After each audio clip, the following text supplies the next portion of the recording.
Oke, kembali lagi di channel YouTube-nya saya, Paskalia Trikurniati, dan pada kali ini kita akan belajar bersama mata kuliah gizi dalam kesehatan reproduksi. Nah, di mana pada pembahasan kali ini kita akan membahas terkait gizi seimbang pada wanita hamil. Oke, sebelum kita masuk dalam pembahasan materi kita pada kali ini, kita akan lihat bersama terlebih dahulu apa sih tujuan pembelajaran kita. Oke, tujuan pembelajaran yang pertama dari materi ini adalah setelah kita belajar bersama, mahasiswa dapat menjelaskan terkait gizi pada ibu hamil. Selanjutnya, mahasiswa dapat menjelaskan prinsip gizi pada ibu hamil. Mahasiswa dapat menjelaskan apa saja syarat-syarat makanan yang sehat untuk ibu hamil. Kemudian mahasiswa dapat menjelaskan faktor yang mempengaruhi gizi pada ibu hamil, dan mahasiswa dapat menjelaskan apa saja bahan makanan yang cocok diberikan pada ibu hamil. Oke, sebelumnya kita akan lihat terlebih dahulu apa sih sebenarnya makna dari kehamilan. Nah, kehamilan itu adalah suatu proses permulaan, suatu kehidupan baru dari suatu periode pertumbuhan. Nah, permulaan kehidupan baru dari suatu periode pertumbuhan, di mana kehamilan itu dibagi dalam 3 periode. Yang pertama, trimester pertama, kemudian ada trimester kedua, dan trimester ketiga. Oke, trimester pertama ini kita akan awali dari usia 0 hingga 12 minggu kehamilan. Kemudian trimester kedua itu 13 hingga 24 minggu masa kehamilan. Selanjutnya 25 hingga 36 minggu atau 40 minggu itu masuk dalam trimester ketiga masa kehamilan. Nah, ibu hamil itu pasti memerlukan asupan nutrisi yang berbeda dengan wanita yang sedang tidak hamil. Mengapa ini terjadi? Karena asupan nutrisi ini diperlukan bukan hanya saja untuk memenuhi kebutuhan nutrisi bagi dirinya sendiri, tetapi kebutuhan nutrisi ini juga diperlukan untuk janin yang berkembang di dalam kandungan, di dalam uterus si ibu. Nah, ibu hamil itu harus yang namanya mencukupi nutrisi untuk dirinya, serta juga mencukupi nutrisi untuk janin yang dikandungnya. Oleh sebab itu, mengapa selalu kita harus gencarkan ibu hamil itu untuk terus mengkonsumsi nutrisi dengan baik, dengan pemenuhan nutrisi yang baik, agar perkembangan janin dalam kandungannya dapat berkembang dengan baik, dan juga kesehatan ibunya juga dapat dalam kondisi yang baik pula. Nah, perbedaan antara memerlukan asupan nutrisi dengan mencukupi nutrisi untuk dirinya ini menjadi suatu hal yang sangat penting untuk diperhatikan, di mana pemenuhan nutrisi yang baik untuk ibu hamil itu dapat meningkatkan kesehatan ibu dan meningkatkan juga kesehatan atau kesejahteraan janin. Nah, bagaimana sih prinsip gizi untuk wanita hamil? Nah, kita akan lihat bersama. Ibu yang hamil itu seperti seperti orang normal, ibu hamil itu sangat memerlukan yang namanya menu seimbang. Nah, menu seimbang itu apa? Yaitu menu yang lengkap dan sesuai dengan tubuh butuhkan. Bedanya porsi makanan antara ibu hamil dengan yang tidak hamil itu ditambah dari biasanya. Kenapa itu terjadi? Agar dapat tadi memenuhi kebutuhan untuk perkembangan dan pertumbuhan anak yang ada di kandungannya. Nah, prinsip ini harus diketahui bahwa kalau biasanya tidak hamil, mungkin konsumsinya setengah piring gitu. Nah, nanti ketika hamil dia ditambahkan porsinya, karena dia bukan aja makan untuk dirinya sendiri, tetapi makan juga untuk anak yang ada di dalam kandungannya. Nah, bagaimana sih syarat dari makanan yang sehat untuk ibu hamil? Yang pertama adalah dia dapat menyediakan energi yang cukup atau kalori yang cukup untuk kebutuhan kesehatan tubuh ibu ini dan untuk pertumbuhan bayinya. Jadi dia 2 kali lipat penyediaan energinya, yang mungkin tadi energinya tidak terlalu jumlahnya besar, tetapi karena ada anak, dia harus double 2 kali jumlah energi yang dibutuhkan untuk peningkatan kebutuhan kesehatan ibu dan anaknya. Kemudian juga syarat makanan bagi ibu hamil adalah dia dapat menyediakan semua kebutuhan untuk ibu dan bayi. Nah, kebutuhan ini meliputi kebutuhan protein, meliputi kebutuhan lemak, vitamin, serta juga mineral. Selanjutnya, syarat makanan yang ketiga yang dikatakan sehat untuk ibu hamil adalah dia dapat menghindarkan dari pengaruh negatif bagi bayi. Nah, contohnya membatasi atau mengurangi konsumsi MSG. Nah, karena konsumsi MSG yang berlebihan pada sebuah makanan itu juga akan berdampak bagi pertumbuhan dan perkembangan si anak.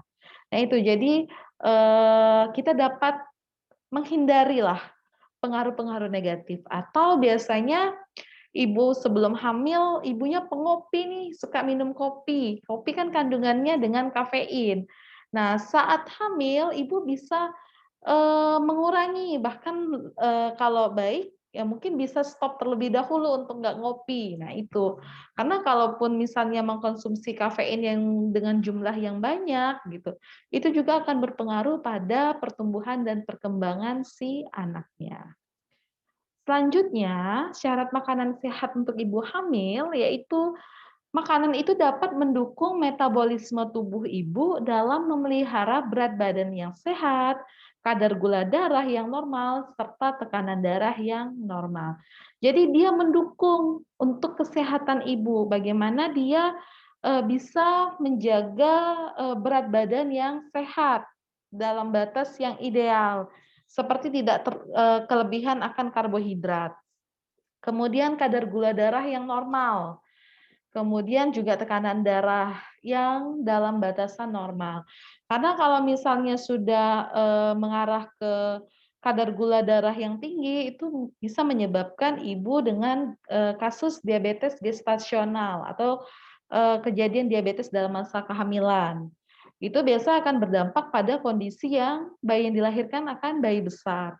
Atau juga kalau misalnya ibunya banyak mengkonsumsi daging yang mengandung protein yang berlebihan, itu akan meningkatkan atau memicu adanya tekanan darah yang berlebihan atau hipertensi, bisa menyebabkan preeklamsi atau eklamsia. Nah, itu juga akan berpengaruh pada kondisi kehamilan maupun pada kondisi pertumbuhan dan perkembangan janin.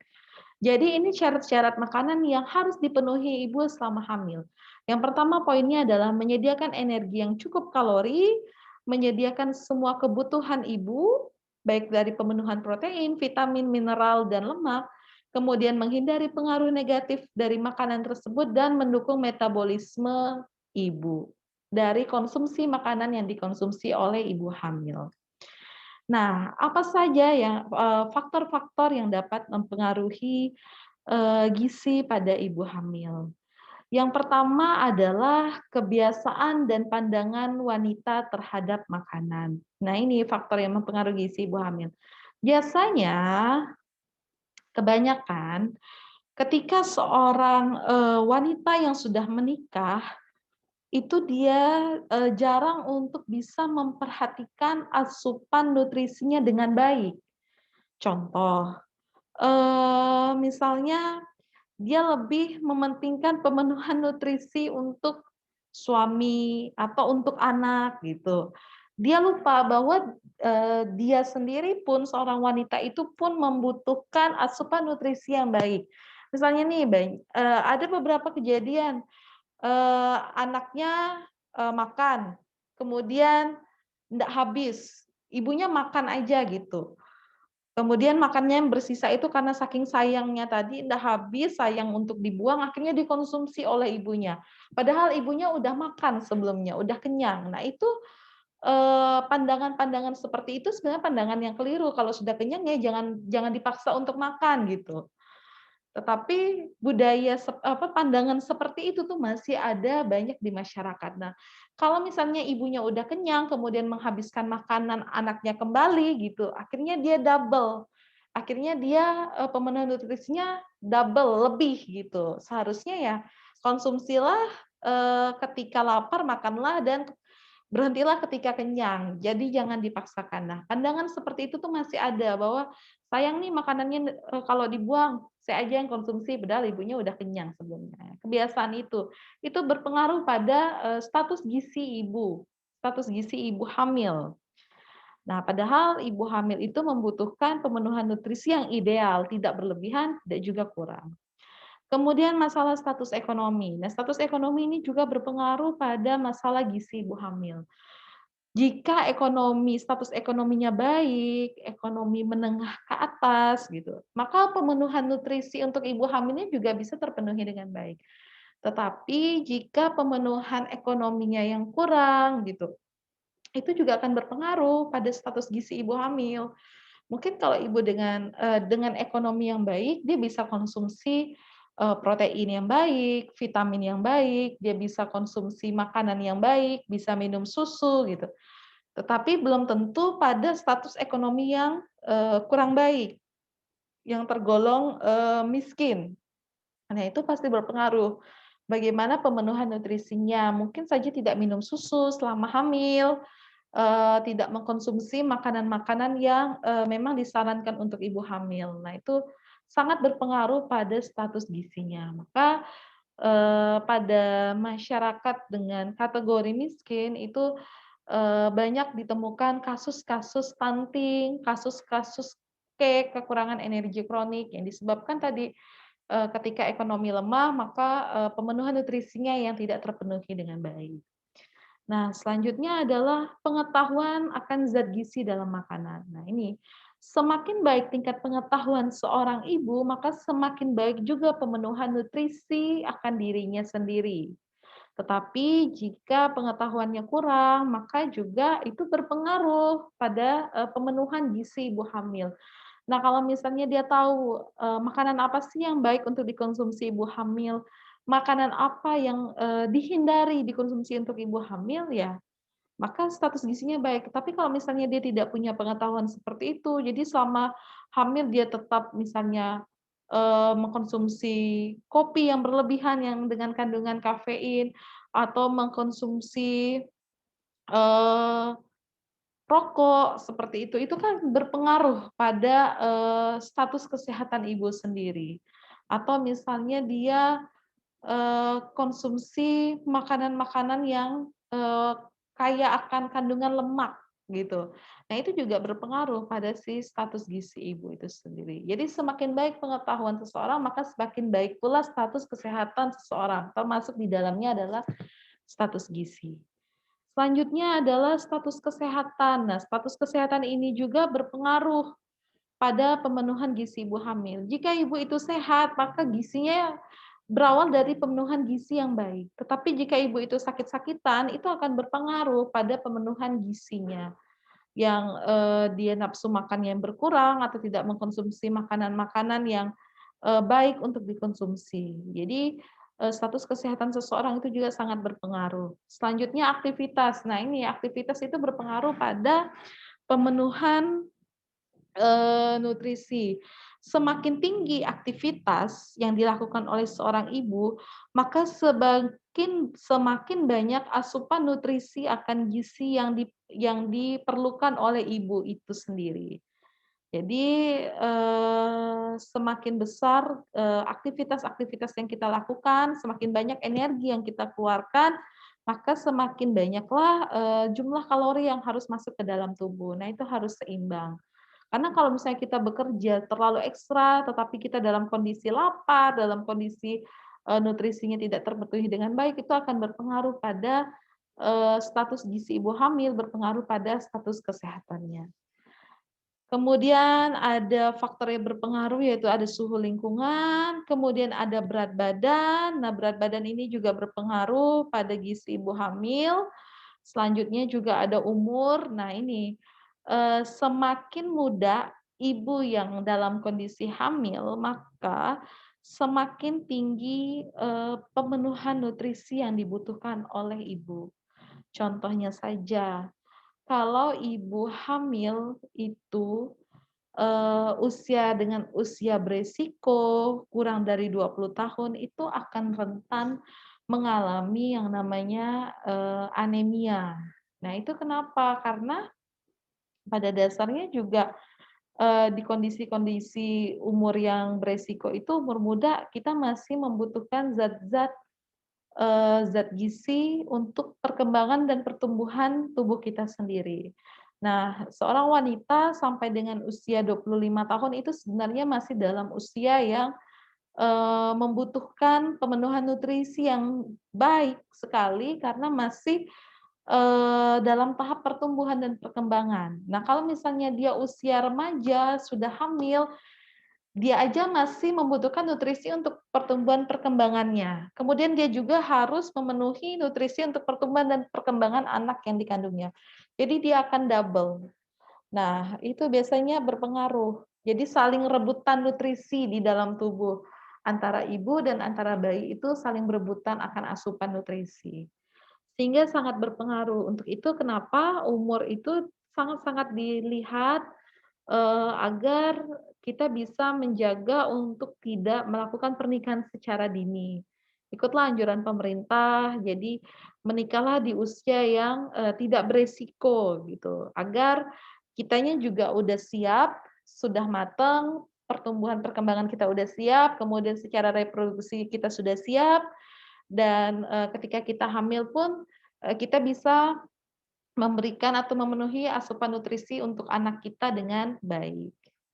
Kemudian faktor yang berpengaruh selanjutnya ya ini tadi. Jadi ada ada 8 poin yang berpengaruh pada gizi ibu hamil, ada kebiasaan dan pandangan wanita terhadap makanan, status ekonomi, pengetahuan zat gizi, status kesehatan, aktivitas, suhu lingkungan, berat badan, dan umur. Oke, selanjutnya bagaimana sih pengaruh status gizi pada kehamilan?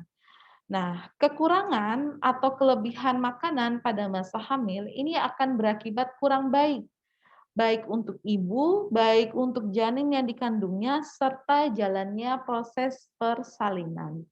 Nah, oleh karena itu, perhatikan terhadap gizi dan pengawasan berat badan selama hamil, karena merupakan salah satu hal yang sangat penting dalam pengawasan kesehatan pada masa hamil. Nah ini, jadi kekurangan dan kelebihan zat gizi itu juga sangat berpengaruh bagi ibu dan bagi janin serta proses persalinannya. Kalau dia kekurangan pemenuhan nutrisi, itu kemungkinan besar akan ibunya mengalami namanya kekurangan energi kronik pada saat dia hamil. Pengaruhnya apa? Pengaruhnya bayinya bisa BBLR. Kalau bayinya BBLR pengaruhnya apa? Pemenuhan nutrisi ibu tidak terpenuhi, bayi BBLR, bayinya nanti lahirnya bisa stunting. Kalau udah stunting, udah nggak bisa diapa-apain lagi. Kita perbaiki pun, maksudnya zat gizinya, tetapi ada hal-hal yang tidak sempurna untuk si anak. Pertumbuhan otaknya, perkembangan otaknya itu tidak, sempurna sesuai dengan anak-anak dengan pemenuhan nutrisi yang baik atau tidak kekurangan akan zat gizi. Nah, tapi kalau kelebihan pun itu juga berpengaruh. Kelebihan akan zat gizi bagi ibu itu bisa menyebabkan ibunya mengalami namanya diabetes gestasional atau diabetes dalam masa kehamilan. Kalau udah ibunya diabetes, itu biasanya anak yang dikandungnya itu bayinya besar. Bisa aja lahirnya 4 kilo ke atas.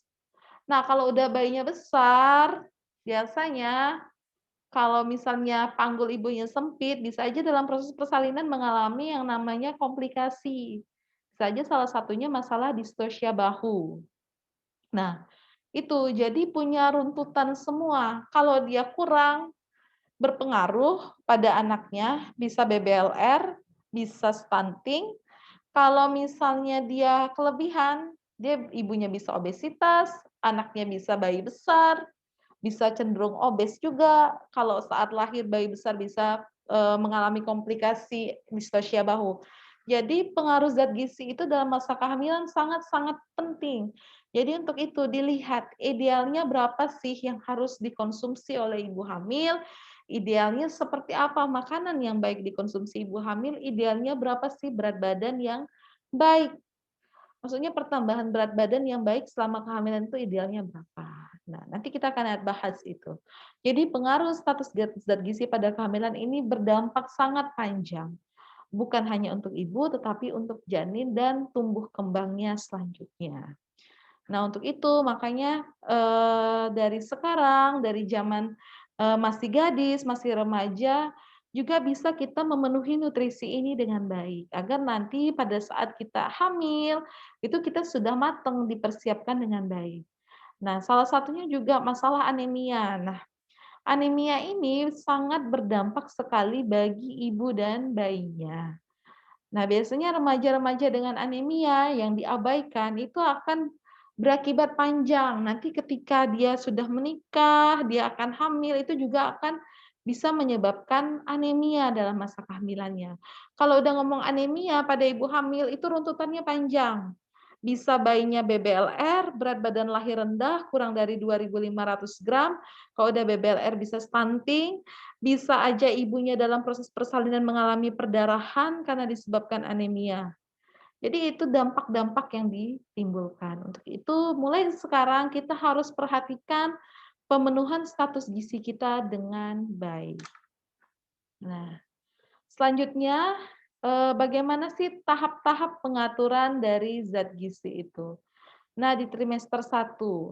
Nah, di trimester 1 ini biasanya nafsu makan pada ibu hamil itu sangat kurang. Lebih-lebih jika timbul rasa mual dan ingin muntah. Pada masa ini, trimester 1 di awal kehamilan, makanan itu harus diatur supaya mudah untuk dicerna, porsi makan tidak terlalu besar namun sering diberikan. Nah, jenis makanan yang cocok antara lain itu adalah roti, biskuit, sup, roti panggang, atau air jeruk. Kemudian pada trimester 1 itu pertumbuhan janin masih berlangsung lambat sehingga kebutuhan akan zat gizi untuk pertumbuhan janin ini belum terlalu banyak seperti pada trimester 2 maupun pada trimester 3. Nah ini jadi pada trimester 1 itu nafsu makan ibu memang berkurang karena ibu biasanya cenderung mengalami yang namanya mual dan muntah.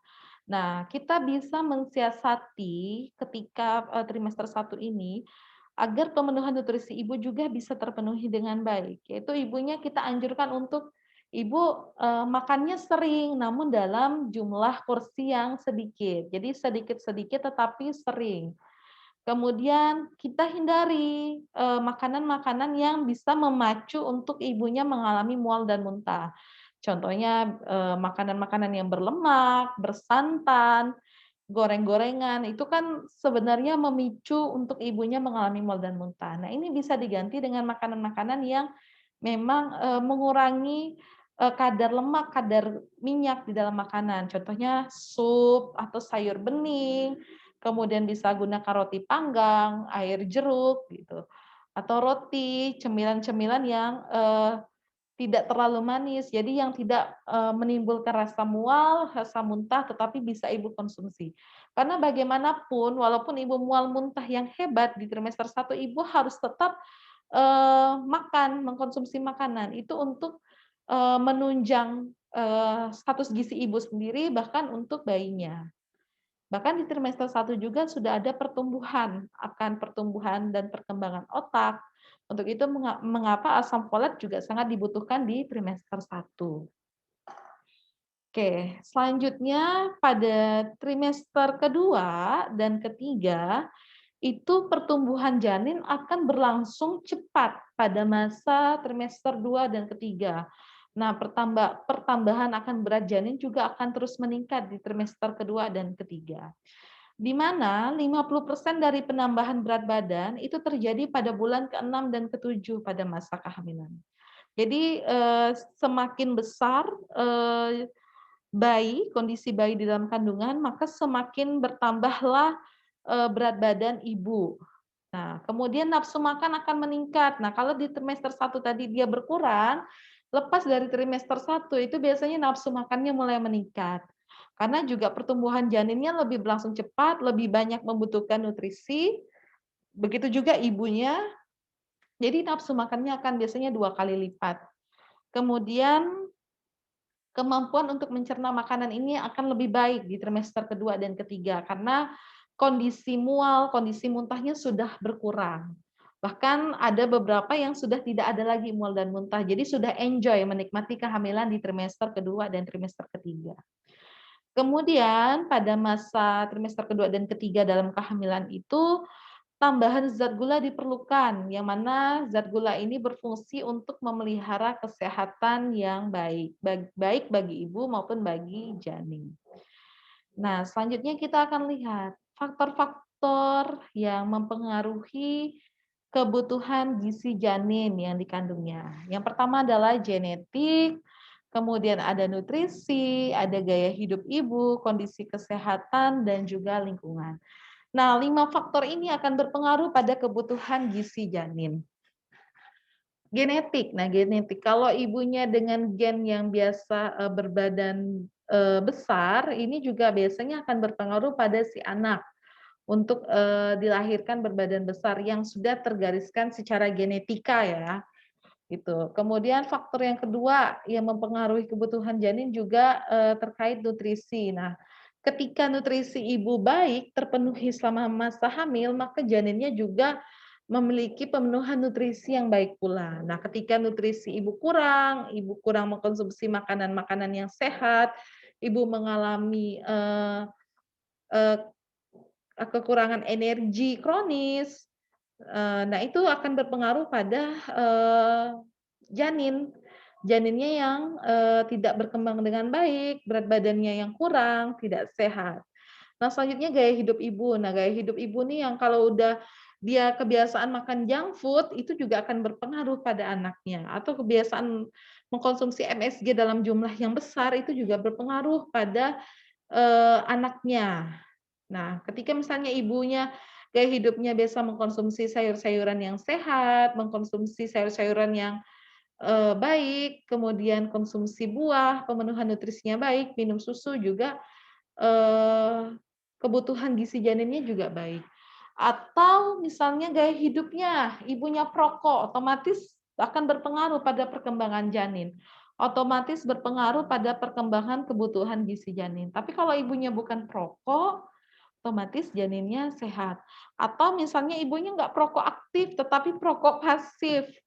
Nah, itu juga lebih berbahaya, karena ibu menghisap asap rokok gitu, walaupun dia bukan perokok. Nah, gaya-gaya hidup seperti itu perlu dihindari. Jadi jangan sampai gaya-gaya hidup yang negatif, yang tidak sehat itu diteruskan selama masa kehamilan, karena itu akan berpengaruh pada perkembangan kesehatan janin itu sendiri. Kemudian kondisi kesehatan ibu. Nah, ini kalau ibu dalam kondisi yang ideal, yang sehat, maka otomatis janinnya juga sehat, kebutuhan gizinya juga baik. Tetapi kalau ibu yang sakit-sakitan, otomatis anaknya juga akan berpengaruh tumbuh kembangnya dan juga lingkungan. Nah, lingkungan ini berpengaruh. Kalau lingkungan mendukung, eee kondisi pemenuhan nutrisi ibu baik, lingkungan ini diantaranya ada lingkungan ekonomi, ya tadi ekonomi baik, maka gizi janinnya juga baik. Nah, ini faktor-faktor yang sangat berpengaruh bagi kebutuhan gizi janin. Nah, ini semua berawal juga dari ibu. Jadi kalau ibunya, dari faktor genetik menunjang, nutrisinya terpenuhi dengan baik, gaya hidup ibu dalam gaya hidup yang sehat, melakukan aktivitas-aktivitas fisik yang sehat, olahraga yang teratur, kondisi kesehatan ibu yang sehat, lingkungan yang sehat, maka ini akan mempengaruhi gizi janin yang baik, gizi janin yang sehat. Oke, selanjutnya apa saja sih bahan makanan yang cocok untuk ibu hamil? Nah, bahan makanan cocok yang pertama adalah daging dan alternatifnya. Nah, ini daging ini macam-macam daging, bisa ayam, sapi, kemudian berbagai ikan, kemudian telur dan kacang-kacangan. Nah, makanan-makanan daging dan alternatifnya ini adalah sumber kalori yang berasal dari lemak yang mana dibutuhkan pada akhir semester. Nah, selanjutnya adalah buah dan sayuran. Nah, di mana buah dan sayuran ini adalah kaya akan vitamin dan mineral yang baik sekali untuk mencegah terjadinya cacat bawaan pada anak. Nah, ini jadi untuk mencegah cacat bawaan pada anak itu sangat dibutuhkan konsumsi buah dan sayuran. Makanya dari sekarang bahkan pun saat hamil harus rajin konsumsi buah dan sayuran. Kemudian ada roti dan sereal yang tidak banyak diolah. Nah, ini seperti makanan kering, kemudian ada beras merah. Nah, ini makanan-makanan yang bisa alternatif makanan untuk bisa dikonsumsi ibu untuk menghindari kejenuhan terhadap suatu bahan makanan. Nah, hal ini juga dilakukan sebagai bahan makanan sampingan setelah mengkonsumsi nasi atau lainnya. Jadi, kalau kita bosan konsumsi nasi, jadi kita cari konsumsi yang punya kandungan karbohidrat yang baik, ya kita bisa ganti nasi dengan konsumsi roti, dengan konsumsi sereal. Nah, itu adalah makanan-makanan kandungan karbohidrat, makanan alternatif tetapi dengan kandungan karbohidrat yang baik. Tetapi jangan sampai persepsinya udah konsumsi nasi, konsumsi lagi roti, konsumsi lagi sereal. Nah, itu bisa double karbohidrat. Nah, itu justru tidak baik. Karena kalau kelebihan ya dia bisa menyebabkan kelebihan karbohidrat itu salah satunya bisa menyebabkan DM, kasus diabetes. Nah, itu. Jadi dalam batas yang imbang lah, ideal. Kemudian jangan lupa bahan makanan yang cocok untuk ibu hamil adalah susu dan hasil olahannya, seperti konsumsi keju dan yogurt. Yogurt ini sangat baik untuk kesehatan. Nah, selanjutnya berapa sih nutrisi yang penting yang dibutuhkan oleh ibu hamil? Untuk kalori, itu kalori adalah penghasil energi di mana peningkatan kebutuhan energi untuk pertumbuhan janin dan produksi susu.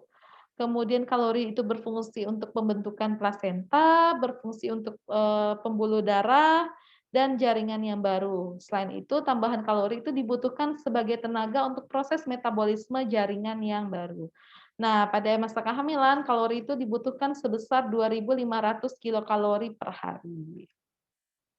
Nah, sumber kalori ini dapat kita peroleh dari padi-padian, jagung, umbi-umbian, roti, dan mie. Jadi padi-padian ini kita dapat konsumsi dari nasi, sumbernya, sumber kalori atau energi. Kemudian dari jagung, dari umbi-umbian, dari roti, dan mie. Nah, biasanya kalori yang berlebihan yaitu masyarakat kita cenderung makan nasi campur mie. Padahal dia sudah masing-masing punya kandungan kalorinya tersendiri. Jadi nanti dia berlebihan. Padahal yang dibutuhkan sama masa kehamilan itu 2.500 kilokalori per hari gitu. Itu idealnya. Tapi kalau misalnya padi-padian dan mie, ini kan udah sama-sama punya kandungan kalori yang besar, itu akan double, belum ditunjang oleh makanan-makanan yang lainnya. Oke, kemudian ada protein. Nah, protein ini berfungsi untuk pertumbuhan jaringan maternal atau jaringan pada ibu, seperti jaringan pada uterus, pada rahim, kemudian pada payudara. Ini berfungsi nanti untuk memproduksi juga banyak ASI, kemudian sel-sel darah merah seperti protein plasma, sekresi protein, susu selama proses laktasi. Nah ini, jadi protein ini berfungsi untuk memproduksi ASI selama proses laktasi atau menyusui. Nah, protein ini biasa kita dapat cari di daging, telur, ikan, kacang-kacangan, tahu, dan tempe. Nah, ini sumber yang kaya akan protein. Kemudian ada vitamin C. Vitamin C ini berfungsi untuk pembentukan jaringan dan integritas jaringan. Kemudian pembentukan jaringan ikat dan peningkatan absorpsi zat besi. Nah, biasanya vitamin C itu pada ibu hamil dibutuhkan sebesar 40 mg per hari. Biasanya vitamin C dapat kita peroleh dari buah dan sayuran, dari buah jeruk, buah tomat. Nah, itu kita bisa peroleh konsumsi vitamin C. Kemudian ada yang namanya vitamin A. Nah, vitamin A ini berfungsi sebagai esensialnya untuk perkembangan sel dan pertumbuhan pembentukan bakal gigi dan pertumbuhan tulang. Nah ini, jadi vitamin A ini berfungsi untuk pembentukan bakal gigi dan pertumbuhan tulang. Kalau dia kekurangan vitamin A ini bisa menyebabkan cacat tulang, kemudian cacat tulang pada bagian wajah dan kepala, kemudian pada bagian otak, pada bagian jantung.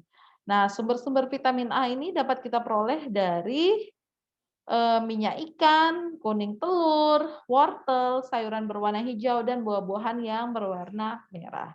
Jadi ini vitamin A juga dibutuhkan di trimester pertama biasanya. Karena ini lebih berpengaruh pada, pertumbuhan otak, perkembangan jantung, kemudian tulang anak, bakal gigi, dan pertumbuhan tulang pada si janin. Kemudian kalau kekurangan vitamin A ini dapat mengakibatkan kelahiran prematur. Jadi kelahiran sebelum usia kehamilan yang, mateng atau aterem, dan bisa juga menyebabkan BBLR atau bayi berat lahir rendah.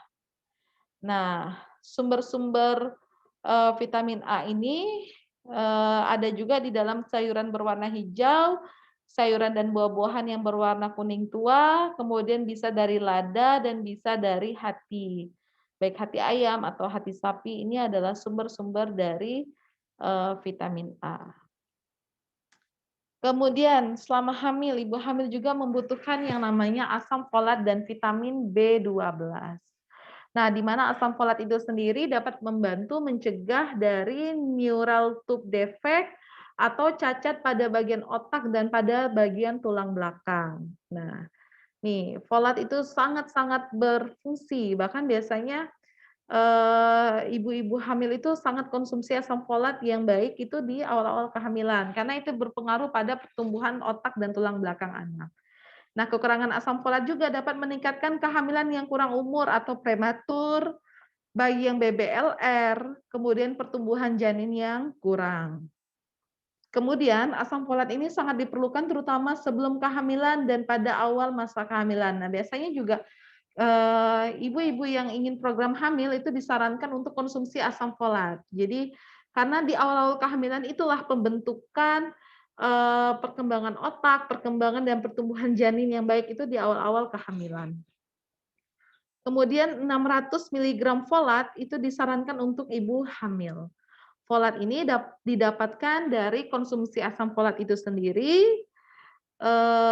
dari suplementasi, suplemen asam folat, kemudian dari sayur-sayuran berwarna hijau juga mengandung asam folat, seperti bayam, kemudian dari asparagus, bisa juga dari jus jeruk, buncis, kemudian dari kacang-kacangan, roti gandum yang merupakan sumber alami yang besar kandungannya akan asam folat.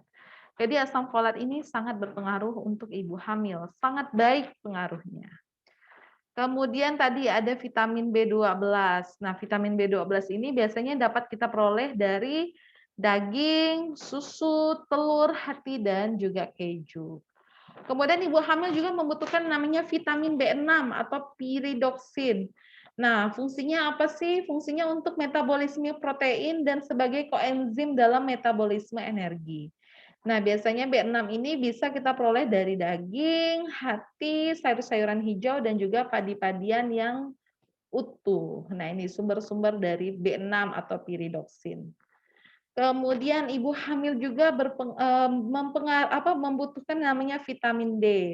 Nah, vitamin D ini digunakan dalam absorpsi atau penyerapan kalsium dan fosfor, terutama penting untuk meningkatkan mineralisasi. Kemudian vitamin D ini bisa kita peroleh dari susu yang diperkaya, kemudian dari margarin yang diperkaya, dari kuning telur, dari mentega, dari hati, dan dari juga makanan laut. Ini kaya akan vitamin D. Kemudian ibu hamil itu membutuhkan yang namanya juga vitamin E dan air. Nah, kalau vitamin E ini biasanya ibu hamil jarang terjadi defisiensi atau kekurangan. Nah, vitamin E sendiri itu berfungsi pada pertumbuhan sel dan jaringan dan integrasi sel darah merah. Kemudian vitamin E itu juga sebagai antioksidan untuk melindungi membran sel dari kerusakan, Khususnya penting untuk mencegah hemolisis sel darah merah. Kemudian air, fungsi air itu untuk melarutkan makanan dan transportasi makanan. Nah, di mana pertukaran dan nutrien dan produk sampah melalui membran sel, di mana juga idealnya seseorang itu membutuhkan asupan cairan yang direkomendasikan adalah sebanyak 8 gelas atau sebesar 1,5 hingga 2 liter. Ini cairan yang direkomendasikan dibutuhkan untuk tubuh. Fungsi utamanya adalah melarutkan makanan dan transportasi makanan. Kemudian ibu hamil itu membutuhkan yang namanya kalsium. Nah, kalsium itu adalah berfungsi untuk pembentukan bakal skelet janin dan bakal gigi. Kemudian kalsium itu berfungsi untuk mempertahankan tulang ibu dan mineralisasi gigi. Nah, kalsium itu sendiri biasa terdapat di keju, di susu, di yogurt, di ikan sarden, dan ikan lain yang dimakan dengan tulangnya seperti ikan teri. Ikan teri itu kandungan kalsiumnya tinggi sekali. Jadi jangan sampai kalian abaikan. Jadi jangan dianggap remeh ikan teri itu. Nah, ikan teri kan makannya dengan tulangnya juga. Nah, itu kaya akan kalsium. Kemudian sayur-sayuran yang berdaun hijau tua, kecuali bayam, tahu, buncis panggang. Nah, ini. Jadi ini kalau bayam ini lebih banyak mengandung tablet Fe atau mengandung zat besi yang tinggi. Ya. Nah, itu. Jadi ini juga akan pengaruh kalsium ini baik sekali untuk bisa mempertahankan tulang ibu dan mineralisasi gigi untuk pertumbuhan gigi pada si janin. Oke, nah kemudian ada yang namanya zat besi. Nah ini, zat besi itu sangat diperlukan untuk ibu hamil. Fungsinya apa? Fungsinya itu untuk mencegah anemia yang terjadi pada ibu hamil dan mencukupi kebutuhan besi selama masa hamil dan sulit dipenuhi hanya dengan bergantung pada diet rutin. Oke, anemia. Nah ini, anemia pada ibu hamil itu dapat mengakibatkan oksigen untuk janin menurun. Nah, kalau misalnya oksigen untuk janin menurun, itu akan si janin mengalami namanya intrauterine growth retardation. Sehingga si anemia ini harus dicegah. Jadi ini akan keterlambatan pertumbuhan pada janin ketika ibu mengalami anemia atau kekurangan zat besi. Nah, anemia disebabkan oleh kekurangan zat besi yang salah satunya dampaknya bisa mengakibatkan intrauterine growth retardation, kemudian anemia ini bisa mengakibatkan oksigen untuk janin menurun, yang mana selain intrauterine growth retardation, itu juga pada ibu dapat meningkatkan masalah gangguan jantung dan komplikasi-komplikasi lain selama melahirkan. Nah ini dampak dari kurangnya zat besi. Nah, kemudian vitamin C yang kita konsumsi itu dapat menambah absorpsi atau penyerapan zat besi dari makanan yang kita konsumsi. Nah, kemudian besi efektif itu dapat diabsorpsi atau diserap saat perut yang kosong. Nah, zat besi ini dapat kita peroleh dari kulit padi, teh, kopi, susu, dan oksalat. Oksalat ini terdapat dalam bayam dan lobak Swiss, kemudian dari kuning telur, yang mana dapat menurunkan absorpsi besi, penyerapan besi. Nah, ini contoh-contoh menu yang bisa dikonsumsi ibu selama hamil. Nah, kalau misalnya dia pagi, itu dia sarapan bisa menggunakan mie bakso lengkap dengan sayuran dan air, kemudian nanti dia snacknya bisa roti bakar, siangnya makan nasi, kemudian malamnya makan nasi. Nah, disertai ini ada proteinnya, nih ada gepuk daging, kemudian ada sayur asem, ada vitaminnya di dalamnya, kemudian ada pisang, ada buah-buahannya.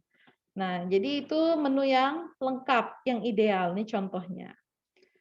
Atau sama ini pagi, kalau pagi dia konsumsi nasi, nanti siangnya dia snacknya jangan yang kandungan roti atau kandungan sereal yang besar gitu. tapi diganti. Nah, jangan lupa konsumsi susu. Nah, ini contoh-contoh menu untuk ibu hamil. Nah, bagaimana sih perkembangan berat badan selama hamil?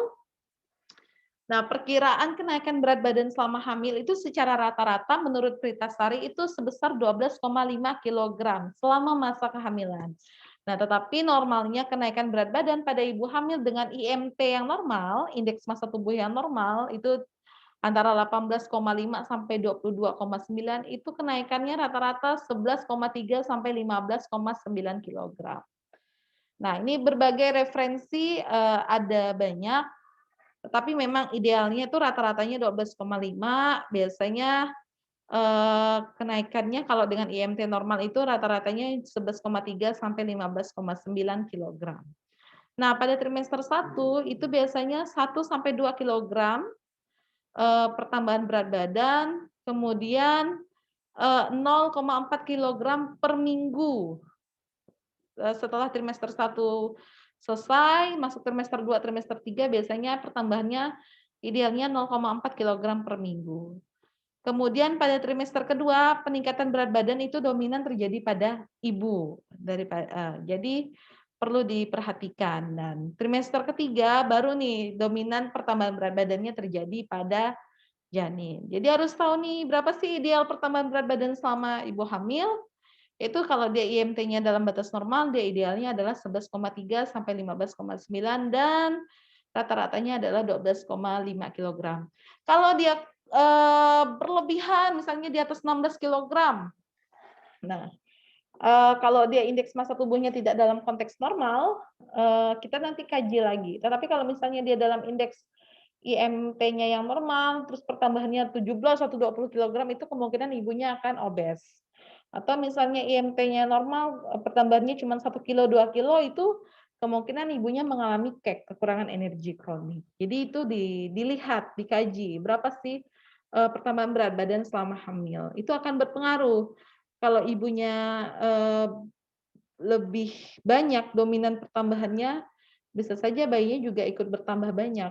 Nanti bisa menyebabkan bayi besar. Nah, untuk itu maka selama ANC itu perlu dikaji sebaik mungkin, ditanyakan, berapa sih pertambahan berat badan ibu selama hamil? Nah, terus bagaimana makanan dan minuman yang harus dihindari oleh ibu selama hamil? Nih, yang pertama adalah rokok, kafein, alkohol, obat-obatan. Nah, ini harus dihindari karena pasti berpengaruh pada perkembangan janin yang dikandungnya.